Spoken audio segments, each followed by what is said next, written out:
Got to roll up my sleeve and do some dishes. Which I don't want to do no dishes, but they got to get done. That's the microwave, y'all.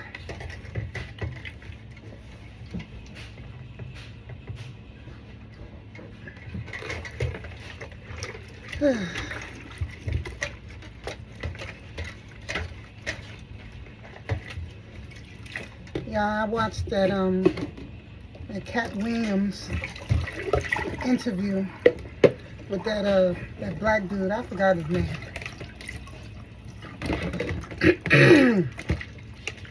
And he's exposing everybody. He's exposing everybody down to what's her name? Oprah Winfrey. He is not playing. He is exposing everybody, people that you never even thought of. He's exposing. Was it TG or TJ Jakes or whatever, that pastor or minister or whatever he is. You know, I have my own thoughts on that, because I'm like, TG Jakes, I don't know. I can't get that name right. But y'all know who I'm talking about. But my thing is, he's saying, oh, you know, this is not happening. They're, you know, putting stuff on his name, and he's not guilty of this, that, and the third. But my thing is this. You are a pastor, a preacher, a man of God, right? And anybody that goes to Diddy's house, from what we have been told, Diddy parties is all about sex, drinking, fornication, you know, men sleeping with men, you know, women sleeping with women, doing a little, you know, all types of craziness goes on at Diddy's parties, right? Few people have spoken on that. You know, Usher, he didn't get really into details, but he basically said, like, his eyes was open to what goes down at Diddy's parties. And a few people have spoken on it. They didn't get into details, but you can gather from what they were saying that if you entertain a Diddy's party, there's going to be a lot of praying, asking for forgiveness when you get home, you know, praying to God and this, that, and the third. There's going to be a lot of repenting once you get home. So my thing is, as far as T.D. Jakes is concerned, why would you be, if you're a man of God, why would you be at a party of that kind of behavior? If you're a man of God, you're supposed to shun away from stuff like that. Anything that is against God, that will go against God's word and his commandments. If you're preaching the word of God, if you're working for the Lord, then how are you working for him and you sitting up in one of Diddy's parties? Now, unless you was going there to get a donation for the church, which don't take you long, and that would have been, if, as far as I'm concerned, would have been done on a business day. Why would, you know what I'm saying? Even if you was collecting money, why would you go on a day where they're having a party of that type of magnitude? My thing is this. I have never known any ministers, churchmen, God-abiding citizens, men of God, going to after-hour parties where there's a bunch of women stripping, fornication, and all kinds of stuff going on. So, you know, that's why, like, you know, they said church is in your heart. That's why I don't go to church. Because you don't know what pastors are in it just for the money. Or are they really preaching the word of God? Now, a lot of people are mad at Katt Williams because he's exposing everybody. And my thing is, don't get mad. Don't get mad. Own it. If this is what you was doing, if this was how you was living your life, if this is how you continue to live your life, own up to it. Don't get up in there now that he's exposing y'all. Now you want to sit up there talking about, oh, this didn't happen, and you want to call him out. You calling him out for what? He's telling the truth. And if you couldn't handle the truth, then you shouldn't have been in there in the first place. You shouldn't have been doing the things that you were in there doing in the first place. My thing is, I feel like this. Anything that you can't own up to and anything that you have to be ashamed of, then you shouldn't be doing it. If I can't walk up in here and say, yeah, I was at Diddy party, because I know it's going to look bad on me, then I had no business being there in the first place. You know, it's just like with the situation with R. Kelly. When R. Kelly got locked up, everybody was talking. Everybody was talking. Everybody was talking about, oh yeah, he did this to these girls. He did that. I remember this. I remember that. And then a lot of people were saying that they didn't associate themselves with R. Kelly and stuff like that. Like, what's his name? That partner that was with Jay-Z, the one that used to date Aaliyah. He was saying that he had never been to a R. Kelly party and stuff like that. And then they had a video. Somebody found a video of him being at one of R. Kelly's parties. Because once R. Kelly got locked up for, I guess, sex trafficking and stuff like that, nobody wanted to be associated with him. Nobody wanted to have their name linked with R. Kelly because they didn't want the backlash that he was getting. But my thing is this. You were down with all of that when he was, you know, still king of R&B, which he still is in my book. When he was making his money and wasn't nobody checking for him as far as the cops, stuff like that.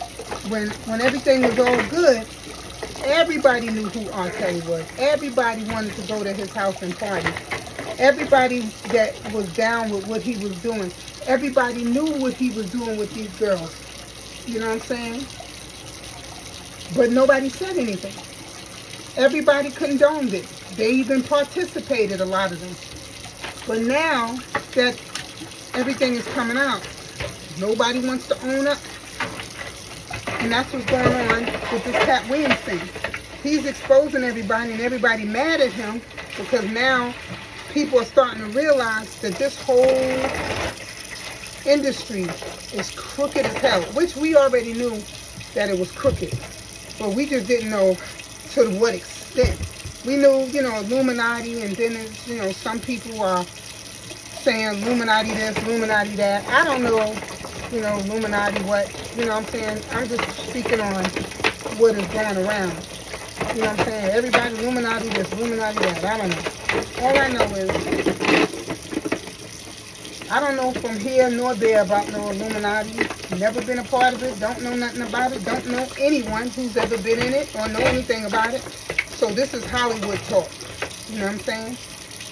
But my thing is, if you have joined these type of groups to become a superstar, if you made a pact with the devil to get ahead in life, don't you realize there's nothing good going to come of any of that? Because sooner or later you're going to have to pay the price. Nothing that comes easy is free. You understand? There's going to always be a price to pay when you join societies like this. You know what I'm saying?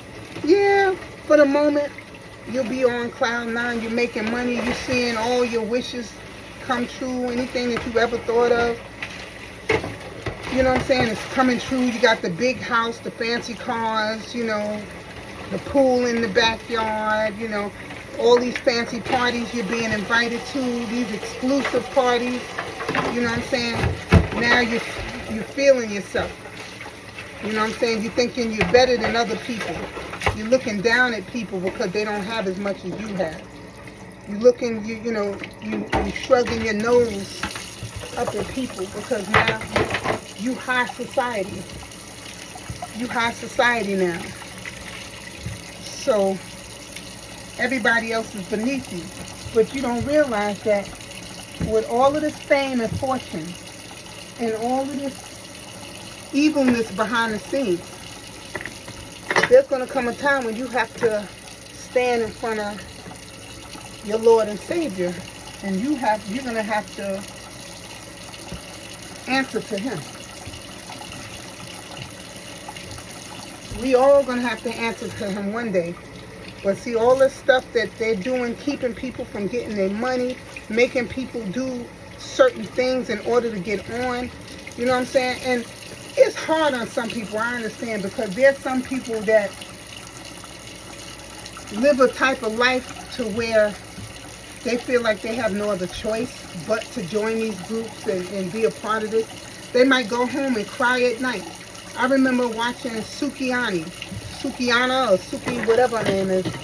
She was on there talking about she made a pact with the devil. You know what I'm saying? And she was crying and stuff like that. And she was saying how she's going to pay for it down the road. You know, she's going to have to answer to God for being a part of all of this craziness, joining these type of, clubs, these societies where not just anybody can get in.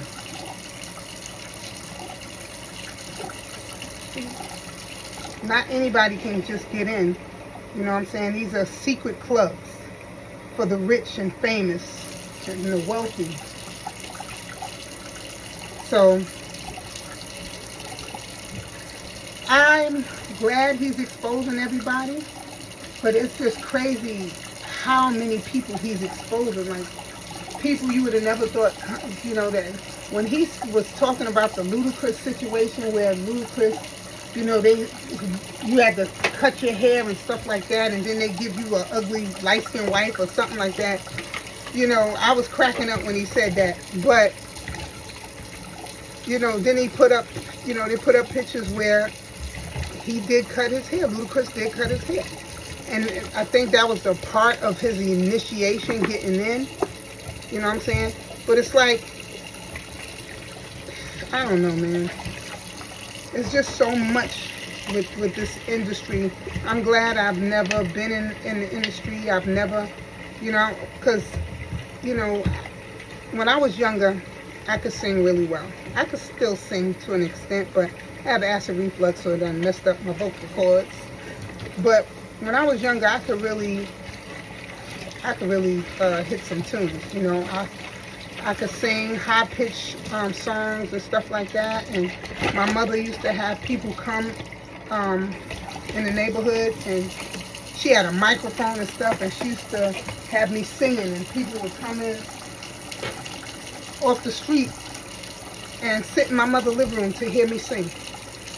And at that time, I had wanted to be in that type of limelight.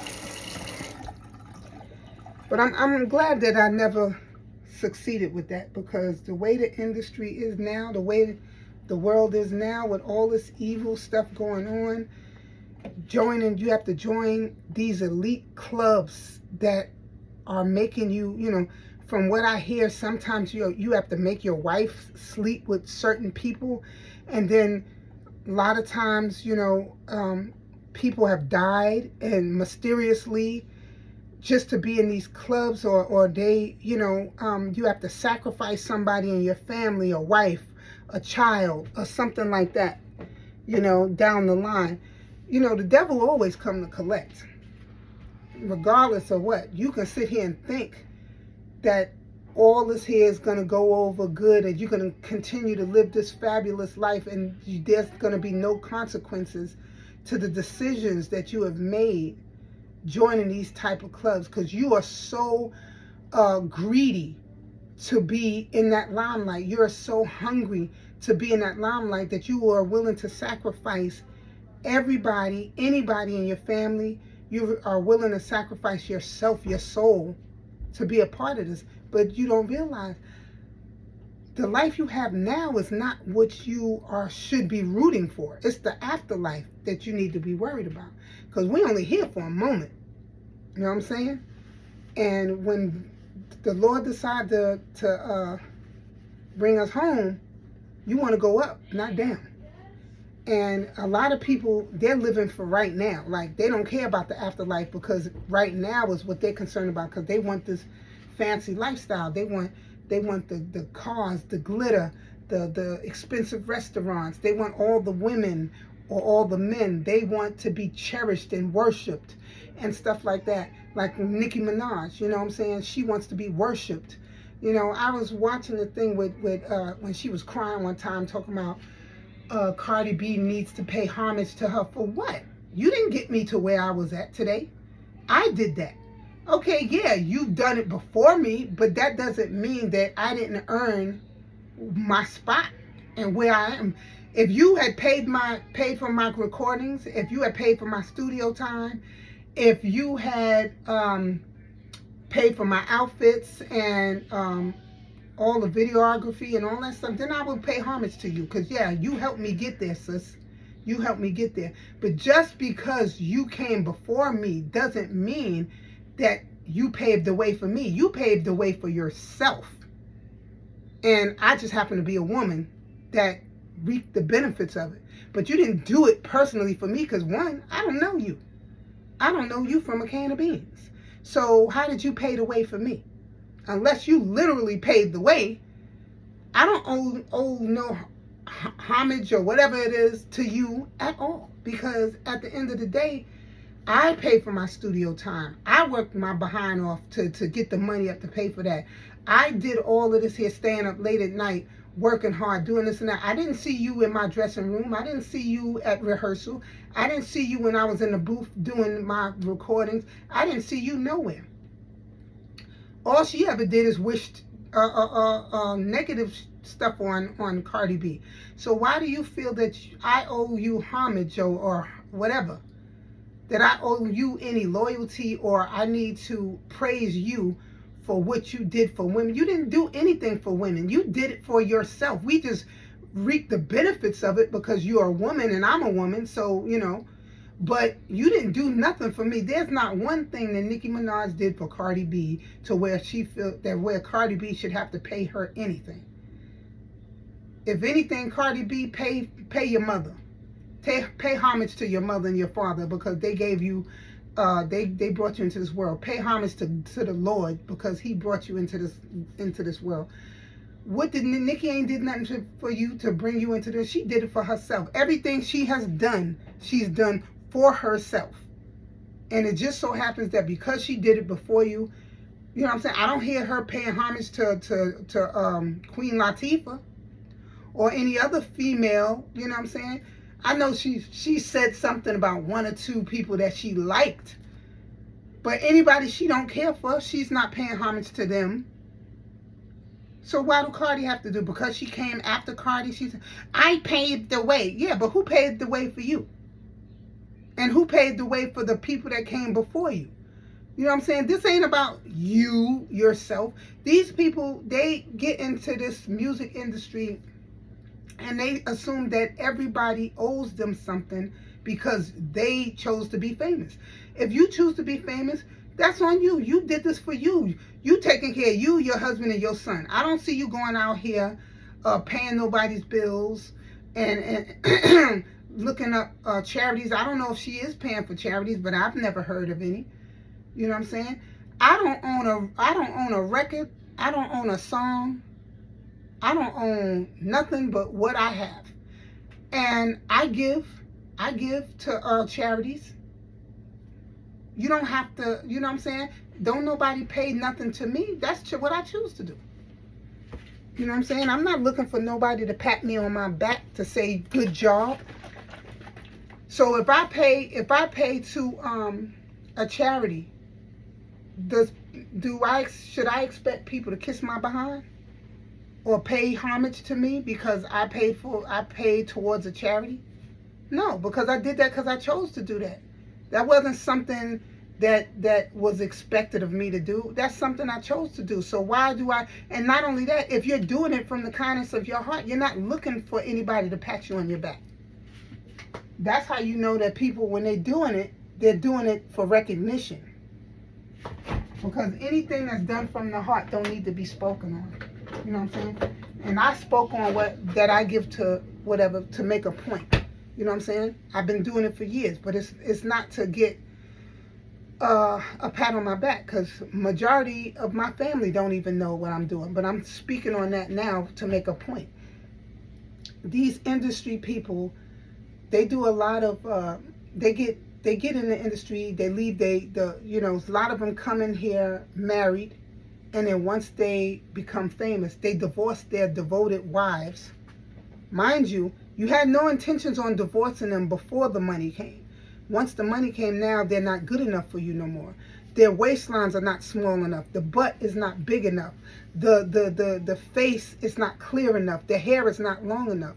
Now all of a sudden, just like Kevin Hart, once he got famous really big, he divorced his wife. Now look what he got. He has this woman, small waist, big butt, and nice Filipino type of hair and stuff like that.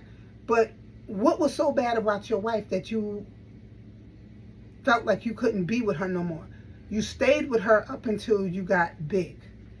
And that's why I love LL, because regardless of what, he's been with his wife since they was teenagers. And as far as I know, never cheated on her. Been there with her through thick and thin when she was battling cancer and all of that, and he's never wavered as far as I know. And till this day, they are still married. He didn't need to go get an industry woman. You know what I'm saying? He didn't need to get something that he thought was better than what he already had. And Snoop Dogg too. Same thing with him. Even though I know he's in the industry and I don't know how deep he's into what everybody else is into, but he still has his wife from when he was in high school. But I say this to say that. I say that to say this. When you're in this industry, you have to really look at these people. And then you ever notice that everybody that Katt Williams called out are somehow connected and friends? Like Kevin Hart is friends with Oprah and this one and that one. All of these people run in the same circle of friends. And that seemed kind of strange to me because, before Kevin Hart became famous, did he know any of these people? Now he's famous, so now he goes to the parties. He's invited to these parties. Oprah Winfrey be at these parties. This one and that one. All these celebrities that you wouldn't think are at these parties. You know what I'm saying? And it's only a select number of them that get invited. Like Chris Brown said one time, he said Diddy approached him on some freaky stuff one day. And he was like, nah, I'm good. You can keep all that.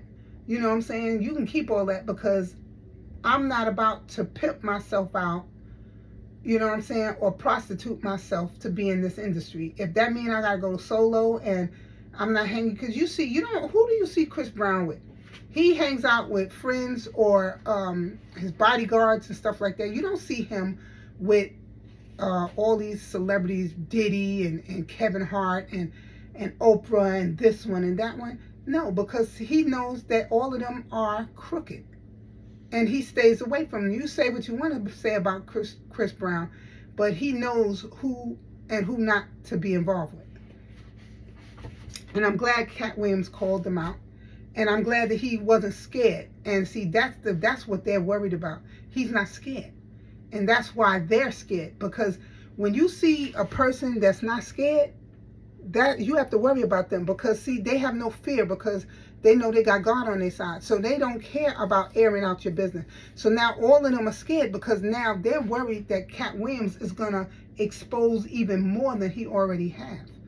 So this is why they're all coming out and saying their little things and all going against him and stuff, because he knows a lot and they know he knows a lot.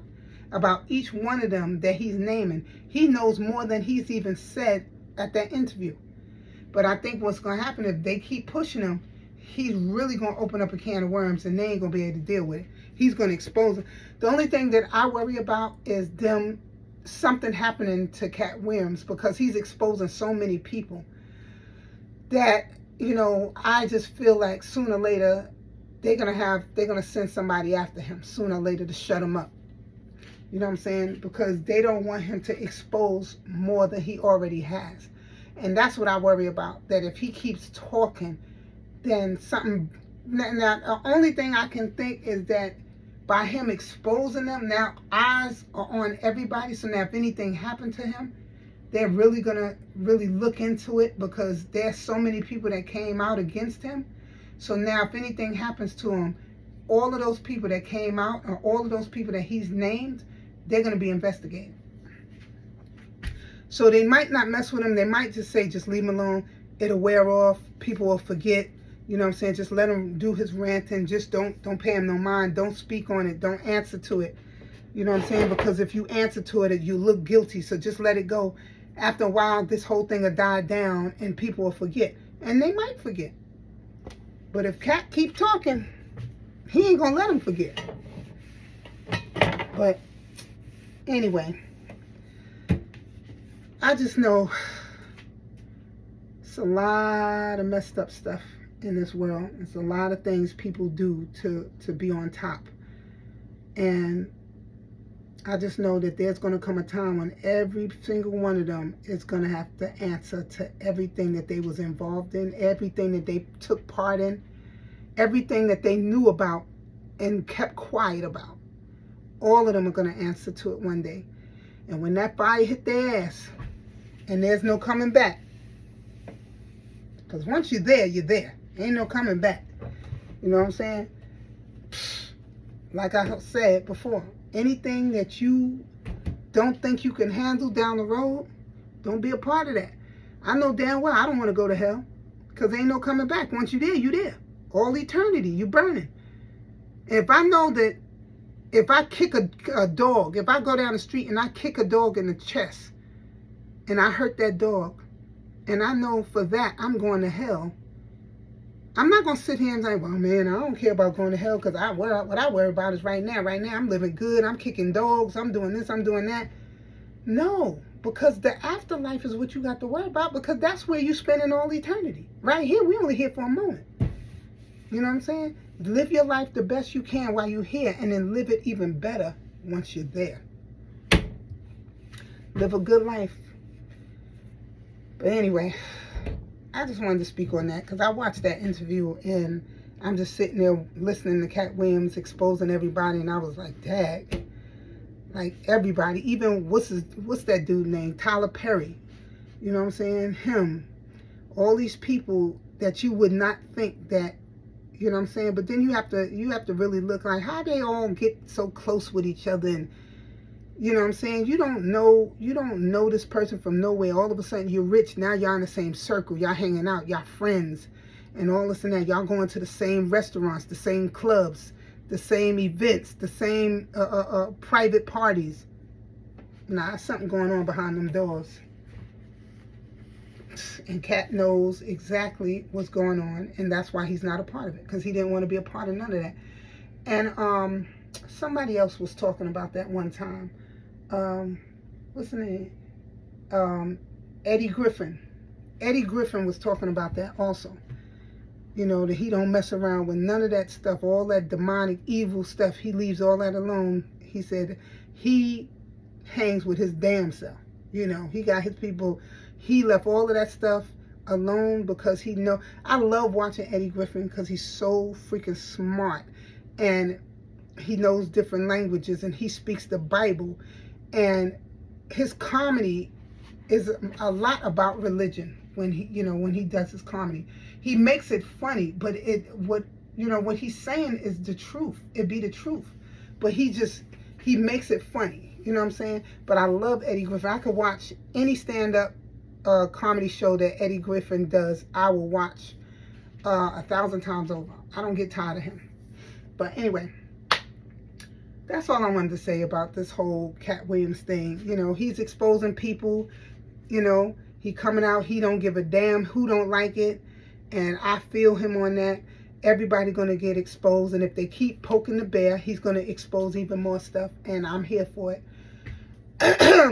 And what I like is that he ain't scared. He ain't scared to speak his truth. And if people don't like it, they just don't like it. I'm just worried that about somebody coming after him because of what he's exposing. But anyway, y'all, I gotta go. I done finished the dishes. I'm gonna go lay down and chill. I'll talk to y'all later. Peace.